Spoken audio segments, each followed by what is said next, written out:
It's an observation I've had every time I've been there. If you have a successful restaurant in the UK, you go, well, I've got a successful restaurant. In America, if you have a successful restaurant, you open a second one and a third one, and you create a chain, right? So their attitude to business more broadly is fantastic, and I love it.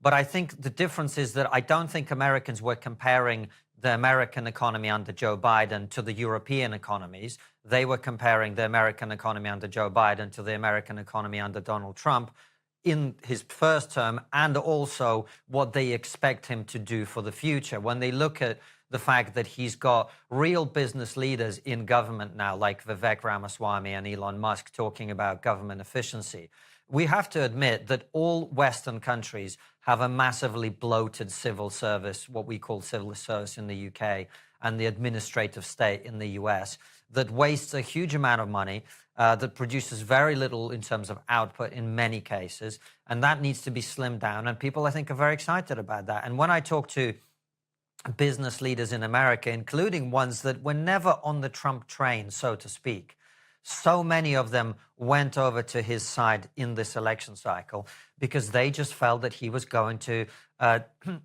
continue to accelerate American growth and continue to deliver prosperity for the American people. Now, Scott's point about tariffs and all of these other things, I've listened to Donald Trump enough now to know that you should not necessarily be taking him literally. I think many of the things he says are negotiation tactics and signaling. So when he says, I'm going to build this or do that or do this, you have to sort of read between the lines. When he says, this will be the worst thing, that you just go, he's saying to people like, you better work with me, otherwise this is going to work out badly for you on all of these things. And so it remains to be seen whether he's successful in those tactics at getting what he wants. Look, America is always going to be an unequal society. It's designed in a way that is going to make it that way. In America, the focus is how do we grow the pie? In Europe, the focus is how do we divide it up so everyone gets their fair little share, right?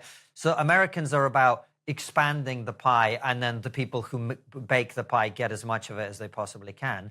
But the question is, can there be a sense in America that the American dream is alive?